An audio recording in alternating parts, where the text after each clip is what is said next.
becoming a pilot will change you. I was sitting in a glider the other day, instructing, and it's a glider that I learned in. And I was the instructor now. And I was thinking back, man, I've been flying this glider for 20 years. And I thought about how that glider is still the same glider, but just how much becoming a pilot changes somebody.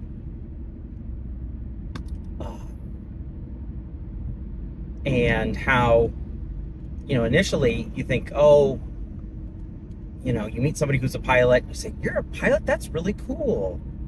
Or you think about being a pilot, you're like, oh man, I could never do that.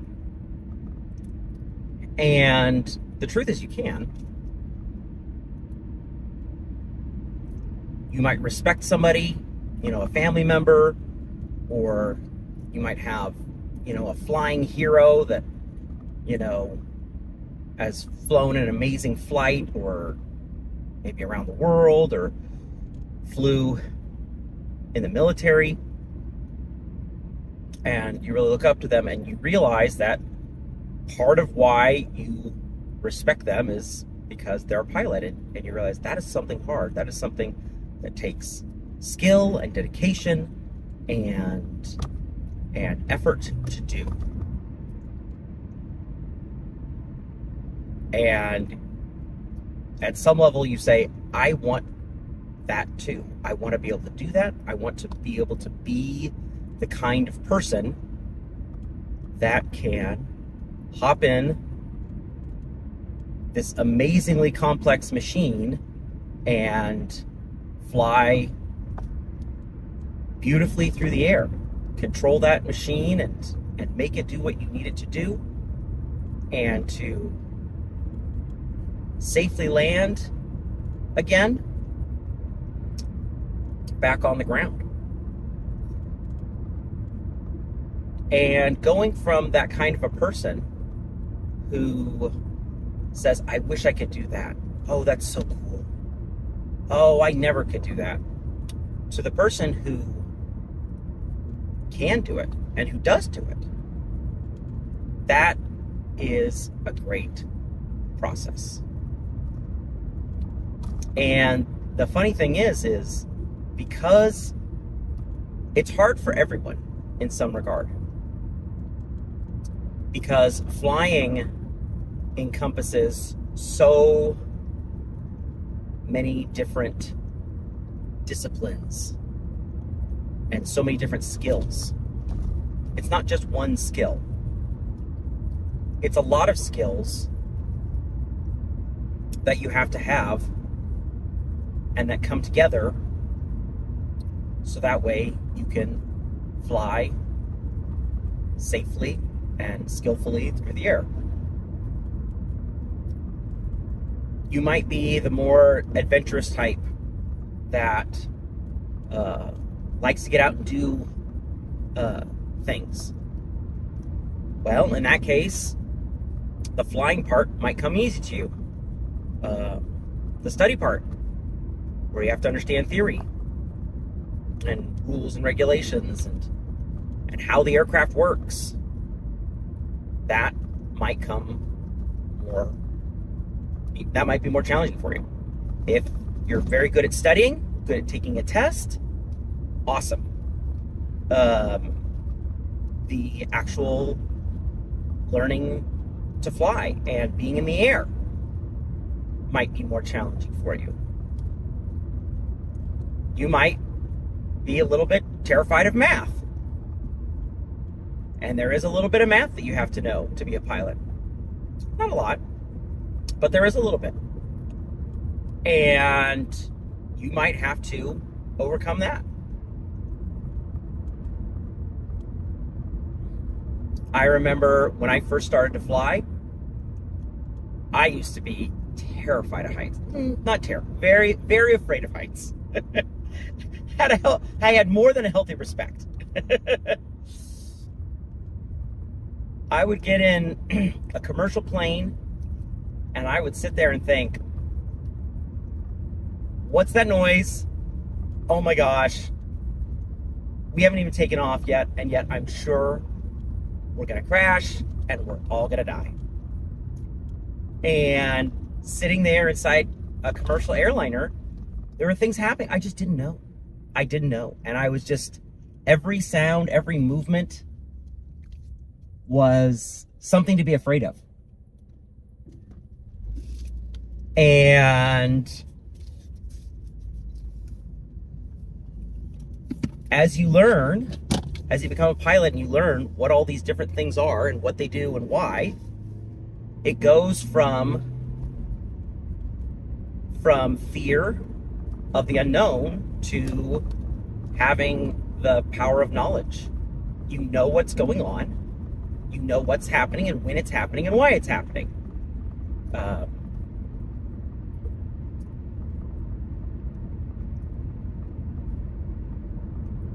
I remember in one of my first glider rides, you know, you're so close to, you know, most gliders are tandem, one person in front of the other. And you're usually sitting, the student is, to have better visibility, to be able to see better, is sitting in front. And so it's not like driving a car. I compare it to riding a motorcycle. And you look out and, you know, the window, the canopy just closed over it. So you can look right out and look down and see the ground below you. And I remember looking out and being like, oh my gosh, I feel like I'm going to fall out and fall to the ground. And I was inside of a giant composite glider, and I had a canopy that was closed and locked above me. I was in a 4-part harness, not just a seat belt, but shoulder straps that held me in. And I still felt like, just by looking out over the side, I felt like I was going to fall out. And it took a while to overcome those feelings. And I don't know, you know, what you may have to learn, but flying is so all-encompassing that everyone has to learn something new. Everyone has to work on skills during that process. And as you do it, it is a process. It doesn't happen all at once. You don't go from never having taken a flight lesson to being a pilot in one day. You've got to learn skills over time. But as you do, you gain confidence in your ability to understand and do, and you eventually are able to do that by yourself, flying solo, and then eventually you're able to apply those skills by yourself, make good flight decisions, and keep passengers safe. And your world goes from just seeing through a soda straw, where all you can pay attention is the thing ahead of you, to thinking about a flight in totality. Your world just opens up. Flying gliders is particularly good at this because you're not just operating a machine, you're working with nature. You're working with the air. Sometimes you're even working with animals. As a glider pilot, one of the things you're looking for is birds, like hawks or eagles, any of the soaring birds. They might find a thermal and they want to ride that thermal up too. And if you're in an airplane, that engine noise is going to scare the bird away. But if you're in a glider, a fairly quiet glider, pretty quiet, those birds just look at you and think, huh, that's a very strange large bird that's flying with me. And they can find the thermals as good, if not better than you can, even with all the technology we have. They've been finding thermals for a lot longer than humans have been flying. And so if you see a bird circling, you know they're circling in lift. And you can go fly with them.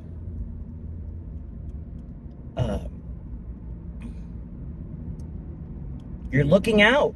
I'm looking out across the desert of southern Arizona, and if you see a dust devil, well, you know that that's air that's flowing upward. That's a thermal. That's lift.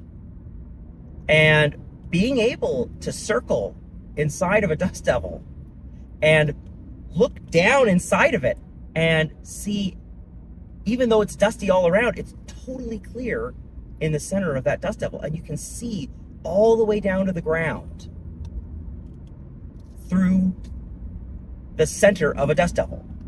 And it's awesome. Or you're thermaling under a cloud, a cumulus cloud, where the air is coming up underneath it.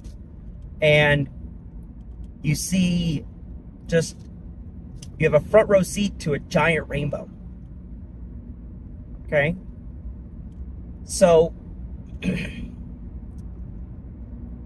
it changes you because it's always demanding that you apply all of these skills that you gain all at once. And particularly with soaring, you're always making decisions. You're always thinking about, where am I? Where am I going to go next? What do I need to do to be safe? Am I going to fly? Do I have enough height to fly over those mountains? Or do I need to stay closer and potentially land back at my airport? Or whatever it is that you're doing at the time. And I can look back when I first started flying, and there were days where I came away really happy for having achieved something. Man, I got to 5,000 feet today for the first time. I got to 10,000 feet today for the first time. I've gotten higher than I've ever gotten before. You look down and you see cars, and now cars on roads look like ants, and you can't even see people anymore. And I remember the first time I'd get to these new altitudes, I got nervous a bunch of times the first couple of times, and I'd pull the air brakes out and I'd circle back down, and get ready, and I'd get into position to land. And yet now, knowing more, I know that altitude is safety. And so even being that high, it changes your perception of what's safe versus what's actually risky. And that process of taking all that information, skills of a pilot, the ability to, what the capabilities of the glider is, what the weather is like, what each individual cloud looks like, your understanding of GPS and geography, and looking at your map as you're flying, looking at and using your instruments, your radio, and all those things, and bringing that all together, you'll get better at solving problems in everyday life.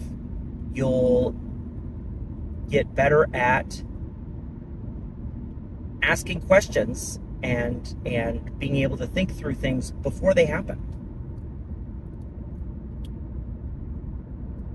You'll be able to look at complex situations, and you'll have a better ability to understand what's really important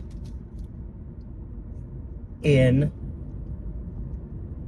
difficult, complex situations, and pick out the 2 or 3 things that you actually have to worry about, or at least be concerned about.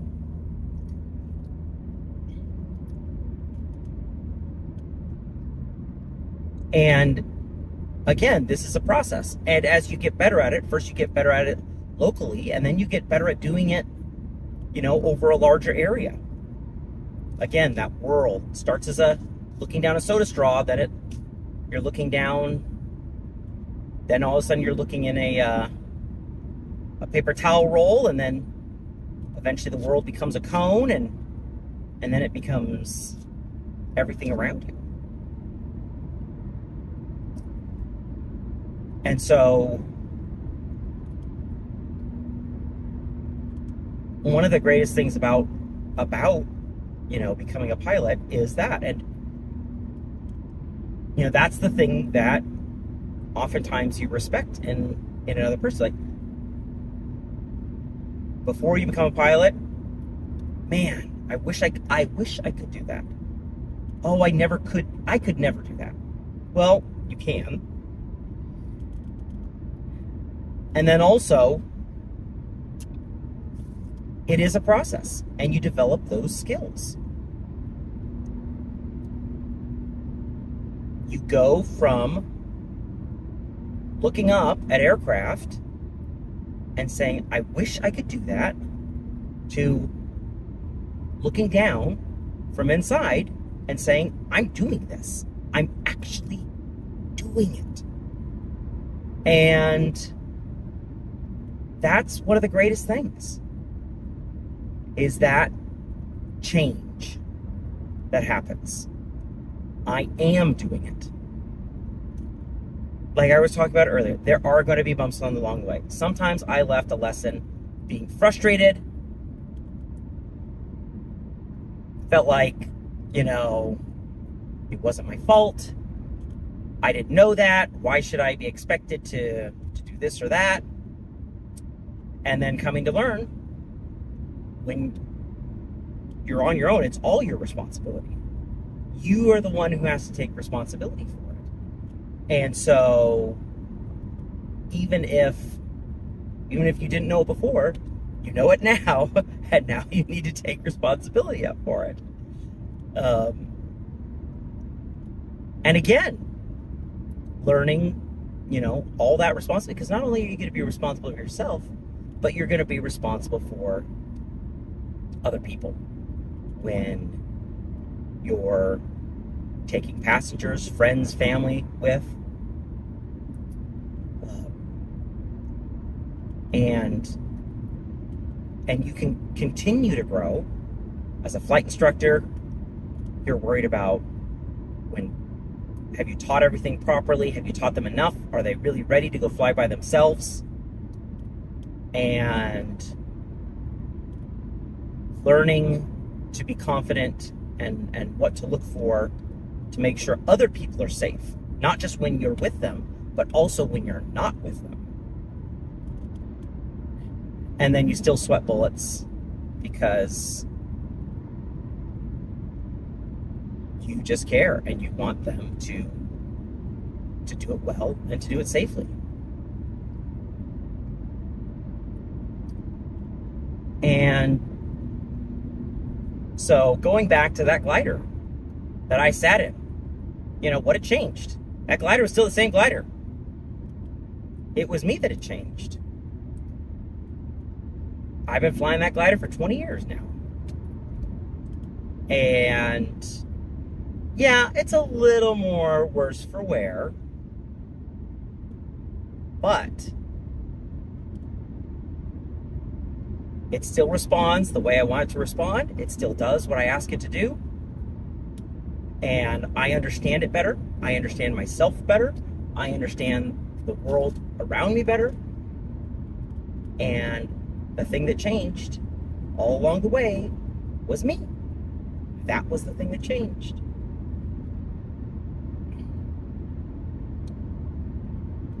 And as you go through that process,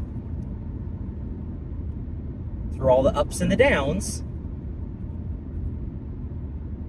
and through all the successes and the setbacks, the thing that changes is you. You're the thing that changes. And that's just another reason why flying is magic.